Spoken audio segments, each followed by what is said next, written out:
चलिए सुनिएगा, हम क्या बोले कि जो बच्चे लोग होते हैं, बच्चे में क्या होते हैं, एक इंजाइम होते हैं। क्या होते हैं? इंजाइम, जिसे कहते हैं रेनिन इंजाइम। ये क्या करता है? मिल्क का डाइजेशन करता है। आप लोग देखे होंगे जब भी बच्चे लोग दूध पीते हैं तो वो क्या करते हैं, दूध का मतलब एक तरह से मुंह से उल्टी कर देते हैं दूध का। इसका मतलब दूध का डाइजेशन नहीं हुआ। दूध का डाइजेशन होगा तो बच्चे लोग मुंह से उल्टी नहीं करेंगे। चलो अब सुनिएगा ध्यान से।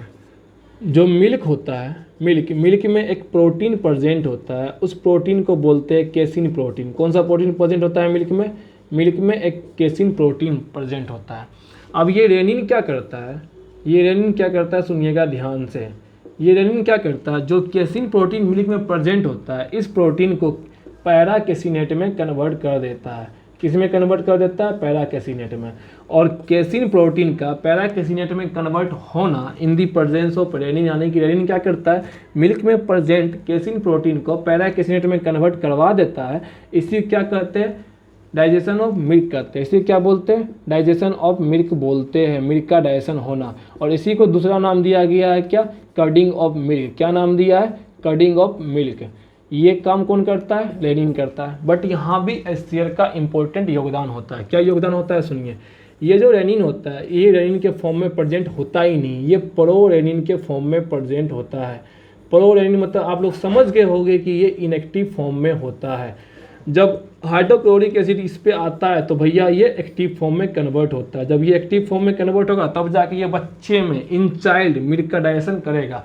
मिल्क का डाइजेशन होना मतलब केसिन प्रोटीन का पैरा केसिनेट में कन्वर्जन होना, और इसी को कहते हैं कर्डिंग ऑफ मिल्क कहते हैं। अब सुनिएगा, तो भैया जो एडल्ट होते हैं उनमें मिल्क का डाइजेशन कौन करता है? तो एडल्ट में मिल्क का डाइजेशन हाइड्रोक्लोरिक एसिड ही करता है। वहाँ पे कोई अलग से HCl इंजाइम नहीं आता है, सॉरी रेनिन इंजाइम नहीं आता है। समझ में आ गया? हाँ या ना बोलो।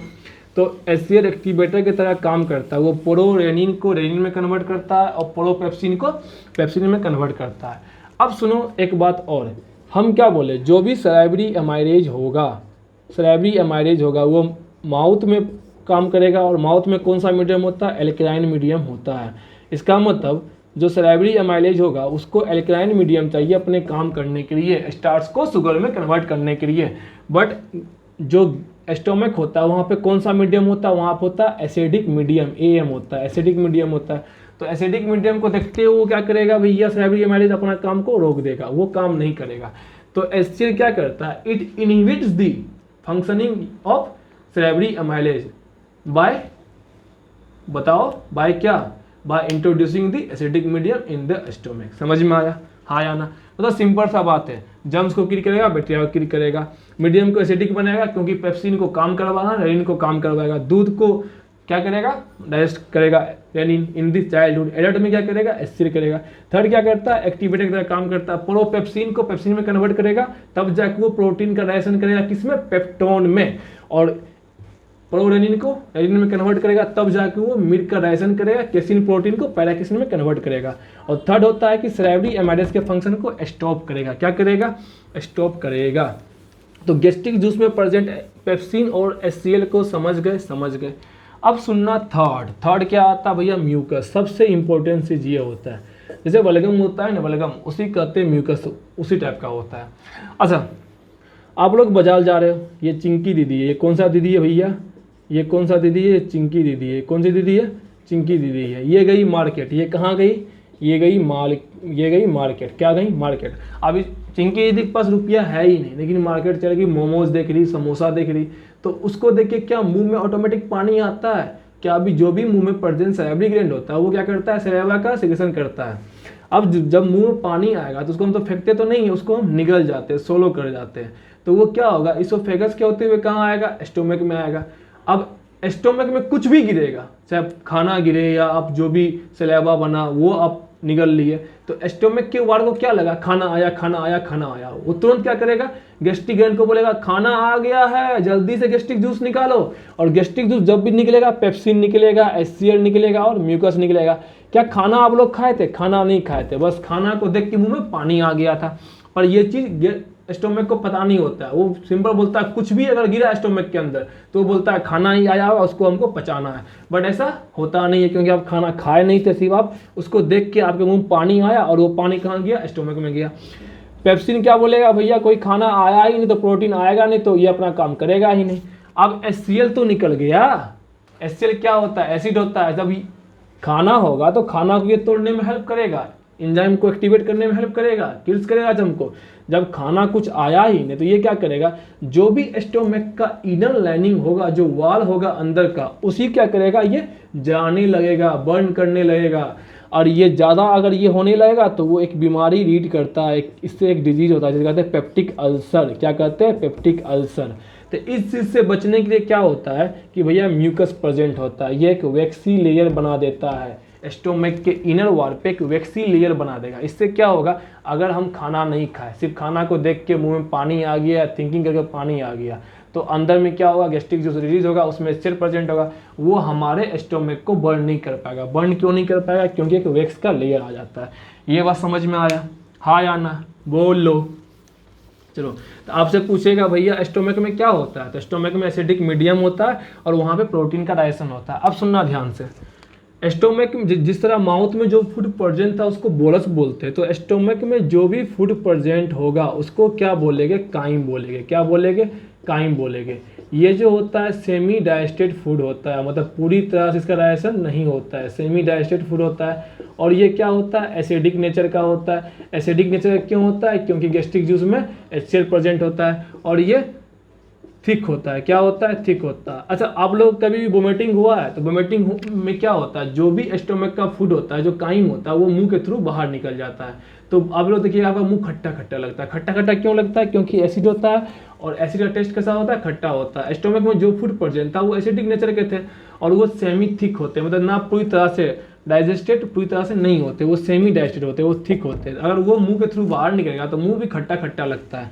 समझ में आया, हाँ या ना। चलो, यही चीज़ समझाना था। स्टोमक हो गया, माउथ हो गया, अब क्या बच गया भैया, गैस्ट्रिक जूस हो गया, अब आपका हो गया। चलो, अब स्टोमक के बाद खाना कहाँ जाएगा, स्मॉल इंटेस्टाइन में। कहाँ जाएगा, स्मॉल इंटेस्टाइन में। कहाँ जाएगा, स्मॉल इंटेस्टाइन में। सुनना ध्यान से, आप लोग घी खाते हो, बटर खाते हो, या जो भी होता है क्रीम वगैरह खाते हो, तो उसमें क्या होता है, फैट्स होता है। क्या होता है, फैट्स होता है।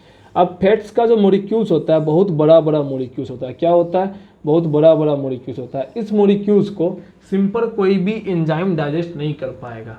सुनना ध्यान से, आप लोग जो भी फैट्स खाते हो, दूध, मक्खन, मलाई वगैरह, घी वगैरह, उसका जो मॉलिक्यूल्स होता है वो बहुत बड़े बड़े होते हैं और बड़े मॉलिक्यूल्स को आसानी से उसका डाइजेशन नहीं होता है। तो भैया इसका डाइजेशन फिर होता कैसे है, इसके डाइजेशन के लिए यहाँ पे लीवर का यूज़ किया जाता है। लीवर क्या करता है, बाइल जूस का सिक्रेशन करता है। लीवर क्या करता है, बाइल जूस का सिक्रेशन करेगा। क्या करेगा, बाइल जूस का सिक्रेशन करेगा। अब ये बाइल जूस जाएगा, जो भी फैट्स का बड़ा बड़ा मॉलिक्यूल्स होगा इसको कन्वर्ट कर देगा छोटे छोटे छोटे छोटे मॉलिक्यूल्स में। क्या, किसमें कन्वर्ट कर देगा, छोटे छोटे मॉलिक्यूल्स में।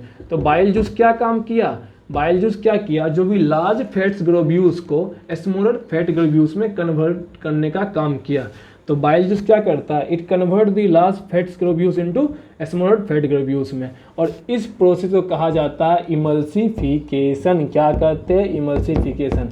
तो इमल्सिफिकेशन क्या है, the conversion of large fats globules into smaller fat globules is called emulsification. It is done by bile juice which is secreted by liver. समझ में आया, हाँ या ना। अब सुनो, ये जो बाइल जूस निकलता है लीवर के द्वारा, इसको स्टोरेज किया जाता है टेम्पोररी गॉल ब्लैडर में। कहाँ स्टोर किया जाता है, गॉल ब्लैडर में स्टोर किया जाता है टेम्पोररी।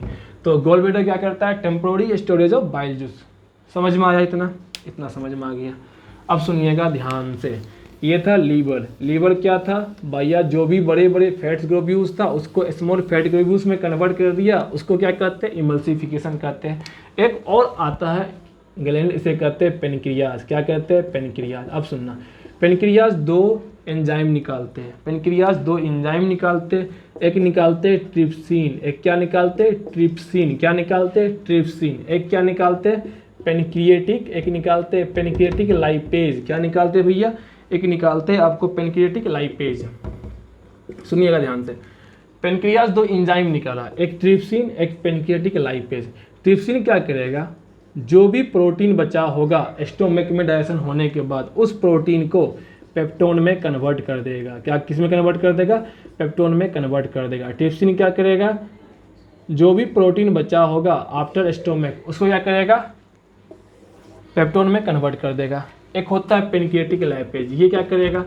जो फैट्स इमल्सिफाइड हो गया है, मतलब बाइल जूस जिन फैट्स को तोड़ दिया छोटे छोटे फॉर्म में, उस फैट्स को क्या करेगा? ये पेनक्रियाटिक लाइपेज क्या करेगा? पेनक्रियाटिक लाइपेज फैटी एसिड किसमें? फैटी एसिड प्लस ग्लिसरॉल में तोड़ देगा। सुनना, फिर से सुनना ध्यान से। पेनक्रियाटिक लाइपेज क्या करेगा? जो भी फैट्स इमल्सिफाइड हो चुका है, मतलब जो फैट्स छोटे छोटे फॉर्म में आ चुका है, उस पर पेनक्रियाटिक लाइपेज जाएगा, उसको किस में कन्वर्ट कर देगा? फैटी एसिड और ग्लिसरॉल में। किस में कन्वर्ट कर देगा? फैटी एसिड और ग्लिसरॉल में। और जो फैट्स इमल्सिफाइड होता है उसे वही फैट्स फैटी एसिड और ग्लिसरॉल में कन्वर्ट होता है। तो 99% फैट्स इमल्सिफाइड हो जाता है हमारे शरीर में। और इमल्सिफाइड करता कौन है? लीवर करता है। कैसे करता है? बाय द सिक्रेशन ऑफ या through the secretion of bile juice. Emulsified करना मतलब लार्ज फैट्स को छोटे फॉर्म में कन्वर्ट कर देना ताकि उसका डाइजेशन ईजी हो सके, तब जाके पेनक्रियाटिक लाइपेज आएगा और फैट्स को फैटी एसिड और ग्लिसरॉल में तोड़ देगा। एक ट्रिक सुन लो, एक नोट सुन लो। जहाँ पे आपको एमाइलेज आएगा, कोई भी एमाइलेज आएगा, तो वो आपको कार्बोहाइड्रेट यानी कार्बोहाइड्रेट का डाइजेशन करेगा। स्टार्च क्या था? Is a type of carbohydrate. और जहाँ भी लाइपेज आ जाएगा वो आपको फैट्स का डाइजेशन करेगा। जैसे कि पेनक्रियाटिक लाइपेज, क्या वो फैट्स का डाइजेशन किया फैटी एसिड एंड ग्लिसरॉल में? बोलो हाँ या ना। ये बात समझ में आया? तो अब यहाँ पे एक क्वेश्चन बनता है कि भैया आप बोले कि 99% फैट्स इमल्सिफाइड होता है, मतलब अभी भी तो 1% फैट्स बच गया जो स्मॉल फॉर्म में नहीं टूटा। हम बोलेंगे बिल्कुल हाँ, 1% फैट्स अनइमल्सिफाइड हो जाता है, मतलब वो छोटे फॉर्म में नहीं टूटता है। तो 1% जो अनइमल्सिफाइड फैट्स होगा, जो फैट्स छोटे फॉर्म में नहीं टूटा, इसका डाइजेशन करता है गैस्ट्रिक लाइपेज। कौन करता है? Gastric lipase. और इसको फैटी एसिड और ग्लिसरॉल में तोड़ने का काम करता है। समझ में आया? 99% इमल्सिफाइड फैट्स को पेनक्रियाटिक लाइपेज फैटी एसिड और ग्लिसरॉल में तोड़ेगा। बाकी जो 1% फैट्स रह गया जो बाइल के जूस के द्वारा इमल्सिफाइड नहीं हो पाया, उसको फैटी एसिड और ग्लिसरॉल में तोड़ने का काम कौन करेगा? Gastric lipase. और आप लोगों को हम पहले ही बता चुके हैं, जहां भी लाइपेज आएगा वो फैट्स का डाइजेशन से एसोसिएटेड होगा। ये बात समझ में आया? हाँ या ना? अब बच क्या गया? आपका सैलरी ग्लैंड समझ गए, उसके बाद आपका गैस्ट्रिक ग्लैंड समझ गए, लीवर समझ गए, पेनक्रियास समझ गए, लास्ट क्या बच जाता है? आपका स्मॉल इंटेस्टाइन। अब सुनो, जो भी स्मॉल इंटेस्टाइन होता है इसके वाल में इंटेस्टाइनल ग्लैंड प्रेजेंट होता है। कौन सा ग्लैंड प्रेजेंट होता है? इंटेस्टाइनल ग्लैंड प्रेजेंट होता है। और ये क्या करता है? इंटेस्टाइनल एंजाइम या इंटेस्टाइनल जूस निकालता है। क्या निकालता है? इंटेस्टाइनल एंजाइम का सिक्रेशन करता है। जिस तरह स्टोमक में गैस्ट्रिक ग्लैंड प्रेजेंट था, वो गैस्ट्रिक जूस का सिक्रेशन करता है, ठीक उसी प्रकार स्मॉल इंटेस्टाइन में के वाल में इंटेस्टाइनल ग्लैंड प्रेजेंट था जो इंटेस्टाइनल एंजाइम निकालेगा या इंटेस्टाइनल जूस निकालेगा। और इंटेस्टाइनल जूस को ही सक्कस एंटेरिकस कहते हैं। क्या कहते हैं? सक्कस एंटेरिकस कहते हैं। अब सुनना ध्यान से, फूड में मेजर क्या क्या प्रेजेंट होता है? Protein, carbohydrate, fats and vitamin. ठीक है, प्रोटीन का डाइजेशन हो गया, कार्बोहाइड्रेट का डाइजेशन हो गया, उसके बाद फैट्स का डाइजेशन हो गया। बाकी जो भी कार्बोहाइड्रेट्स बच जाएगा, सब जगह से डाइजेशन होने के बाद जो भी रिमेनिंग कार्बोहाइड्रेट्स बच जाएगा उस पर इंटेस्टाइनल एंजाइम जाएगा या सक्कस एंटेरिकस जाएगा, उसको ग्लूकोज में कन्वर्ट कर देगा। किस में कन्वर्ट कर देगा? ग्लूकोज में कन्वर्ट कर देगा। कार्बोहाइड्रेट्स को किस में कन्वर्ट कर देगा? ग्लूकोज में कन्वर्ट कर देगा।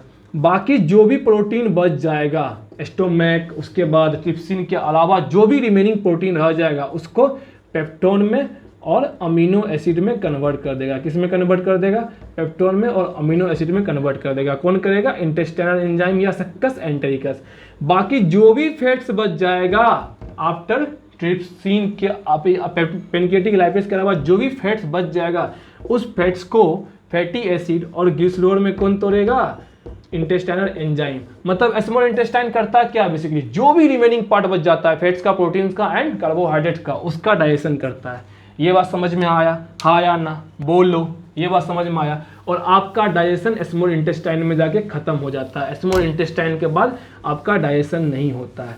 अब सुनना, एक बात को आपको प्यार से बताते हैं कि भैया डाइजेशन क्या हुआ। डाइजेशन बड़े बड़े चीज़ को छोटा फॉर्म में तोड़ना, इसी क्या बोलते हैं, डाइजेशन बोलते हैं। सुनना ध्यान से, जैसे कि ये क्या हो गया आपका, अमीनो एसिड हो गया। क्या हो गया भैया, अमीनो एसिड हो गया। जब बहुत सारे अमीनो एसिड आपस में जुड़ते हैं तो क्या बनाते हैं, पेप्टोन बनाते हैं। क्या बनाते हैं, पेप्टोन। और जब बहुत सारे पेप्टोन आपस में जुड़ते हैं तो क्या बनाते हैं, ये बनाते हैं आपको प्रोटीन। तो मतलब प्रोटीन बेसिकली बना किससे है, अमीनो एसिड से बना। और आप लोग क्या कर रहे थे, जो भी प्रोटीन था वो डायरेक्ट उसको आप लोग एब्जॉर्ब नहीं कर पा रहे थे सेल में, तो उसके लिए क्या किए, प्रोटीन को किस में तोड़े भैया, पेप्टोन में तोड़े। और किस में तोड़े, अमीनो एसिड में तोड़े। इसलिए तोड़े ताकि जो भी प्रोटीन होगा वो हमारे शरीर में इजीली एब्जॉर्ब हो सके। ये बात समझ में आया। तो डाइजेशन क्या है, digestion is nothing, it is a process जिसमें क्या होता है, जो भी कॉम्प्लेक्स फूड होता है वो सिंपल एब्जॉर्बेबल फॉर्म में कन्वर्ट हो जाता है। समझ में आया, हाँ या ना। अब सुनो, खाना का डाइजेशन हो गया, इंजेक्शन हो गया, डाइजेशन हो गया। थर्ड क्या होता है, एब्जॉर्प्शन। हम आपको बताए थे कि एब्जॉर्प्शन क्या होता है, जो भी फूड टूट गया, जो भी फूड डाइजेस्ट हो गया, मतलब अब वो सिंपल फूड बन गया। कौन सा फूड बन गया, सिंपल फूड। डाइजेस्टेड फूड को क्या बोलते हैं, सिंपल फूड। इस सिंपल फूड को एब्जॉर्ब करना ही क्या कराता है, एब्जॉर्प्शन कराता है। तो ये एब्जॉर्प्शन कैसे होता है, तो ये एब्जॉर्प्शन होता है आपका स्मॉल इंटेस्टाइन के द्वारा। कैसे होता है, सुनिए ध्यान से। मान लो ये क्या है, ये है स्मॉल इंटेस्टाइन। ये क्या है, स्मॉल इंटेस्टाइन। स्मॉल इंटेस्टाइन के वॉल में ये फिंगर लाइक कुछ स्ट्रक्चर प्रेजेंट होते हैं। क्या प्रेजेंट होते हैं, स्मॉल इंटेस्टाइन के वॉल में ये फिंगर लाइक स्ट्रक्चर प्रेजेंट होते हैं। इसे क्या कहा जाता है, बिलाई। क्या कहते हैं, बिलाई। ये क्या करता है कि सरफेस एरिया को बढ़ाता है, सरफेस एरिया को ये क्या करता है, इंक्रीज करता है।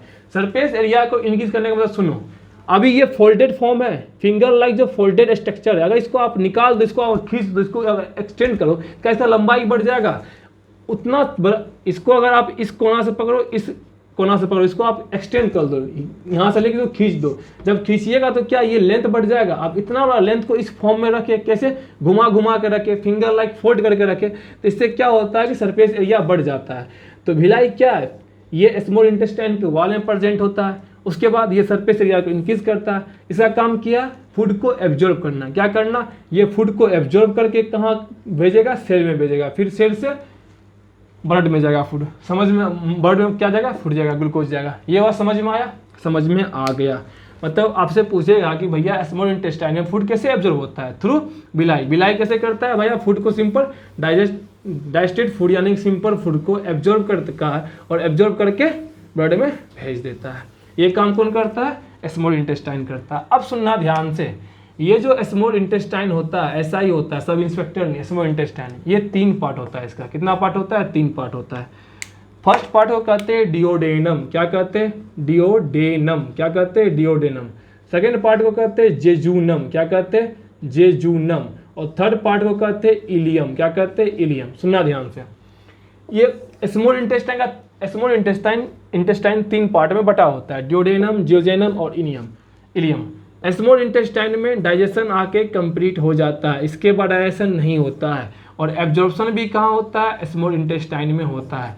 तो मतलब ये जो तीनों पार्ट होगा, तीनों पार्ट में डाइजेशन होगा और तीनों पार्ट में एब्जॉर्प्शन होगा। बट यहाँ से क्वेश्चन एक आ सकता है, एक्स्ट्रा बता रहे हैं, हालांकि आने का चांस ना के बराबर है। ये डिओडेनम में मैक्सिमम डाइजेशन होता है। क्या होता है, मैक्सिमम डाइजेशन। मतलब स्मॉल इंटेस्टाइन में तो डाइजेशन होता है ये तीनों पार्ट में, पर तीनों पार्ट में सबसे ज्यादा डाइजेशन कहाँ होता है, डिओडेनम में होता है। पूरा स्मॉल इंटेस्टाइन के तीनों पार्ट में एब्जॉर्प्शन होता है, पर सबसे ज्यादा एब्जॉर्प्शन कहाँ होता है, जेजूनम में होता है। कहाँ होता है, जेजूनम में होता है। ये क्वेश्चन एक्स्ट्रा बता दिए, आने का चांस नहीं है, बट नॉलेज होना चाहिए। ये बात समझ में आया, हाँ या ना, बोलो। दिक्कत है, चलो कोई दिक्कत नहीं। अब लास्ट क्या बच गया एलिमेंट्री किनारे का, लार्ज इंटेस्टाइन। क्या बच गया, लार्ज इंटेस्टाइन। सुनो, लार्ज इंटेस्टाइन क्या करता है, बेसिकली लार्ज इंटेस्टाइन ये वाटर का एब्जॉर्प्शन करता है। क्या करता है, वाटर का एब्जॉर्प्शन करता है, वाटर का एब्जॉर्प्शन करता है, बस इसका यही काम होता है। और लार्ज इंटेस्टाइन में कोई डाइजेशन नहीं होगा। There is no digestion takes place in large intestine. Large intestine में कोई भी डाइजेशन नहीं होगा, लार्ज इंटेस्टाइन में सिर्फ वाटर का एब्जॉर्प्शन होगा।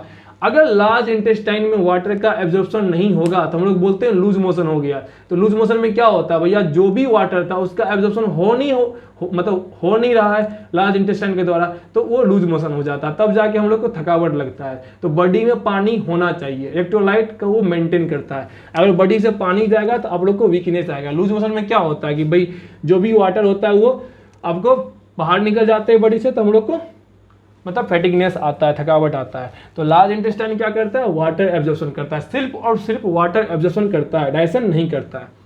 अब सुनो, लार्ज इंटेस्टाइन 3 पार्ट का होता है, सीकम होता है, कोलोन होता है और रेक्टम होता है। क्या होता है, सीकम, कोलोन, रेक्टम।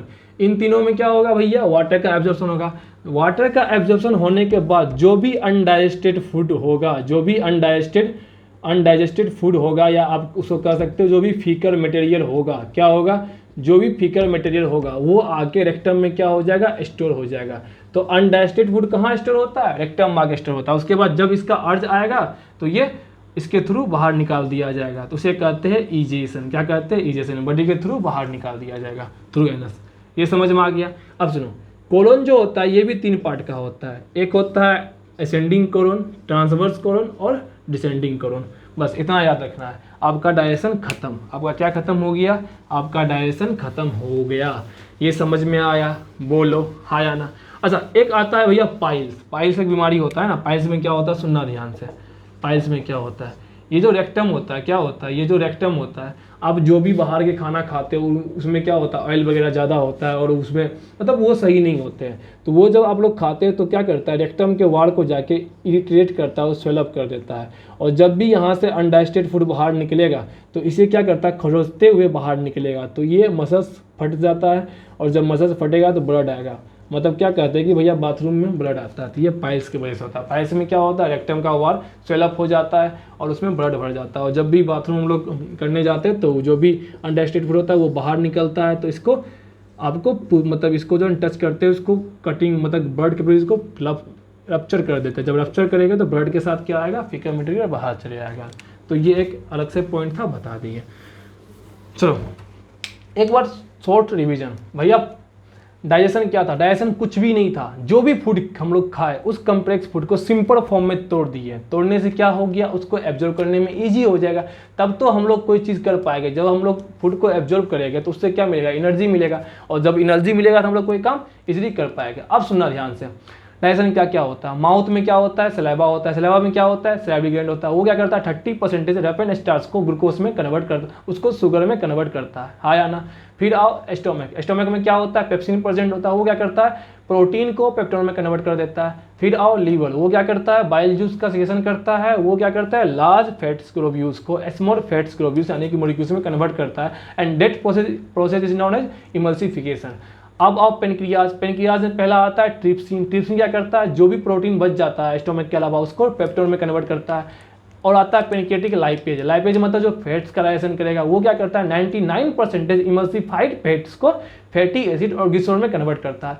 अब लास्ट क्या बच गया, स्मॉल इंटेस्टाइन। स्मॉल इंटेस्टाइन के वॉल में इंटेस्टाइनल ग्लैंड प्रेजेंट होगा जो कि इंटेस्टाइनल जूस या एंजाइम को रिलीज करते हैं। वो क्या करेगा, जो भी कार्बोहाइड्रेट्स बच जाएगा रिमेनिंग, उसको ग्लूकोज में कन्वर्ट करते हैं। जो भी फैट्स बच जाएगा उसको फैटी एसिड और ग्लिसरॉल में कन्वर्ट करते हैं। जो भी प्रोटीन बच जाएगा उसको पेप्टोन या अमीनो एसिड में तोड़ देते हैं। मतलब छोटे छोटे फॉर्म्स को कन्वर्ट कर देते हैं। यही आप लोग का पूरा डाइजेशन था। क्वेश्चन इससे कहीं बाहर नहीं जाएगा, ये लिख के ले लो। बस आप लोग को वीडियो देखना, थोड़ा धीरे से रखना है और क्वेश्चन तो बनेगा ही बनेगा। और एक बात याद कर लेना, हम जो पढ़ा देंगे वो दिमाग में सेट नहीं, दिमाग में सेट हो जाएगा। और मेरा पढ़ाया हुआ बच्चा पढ़ाता है, पढ़ता नहीं है, लोग को पढ़ा देता है। चलो जय हिंद।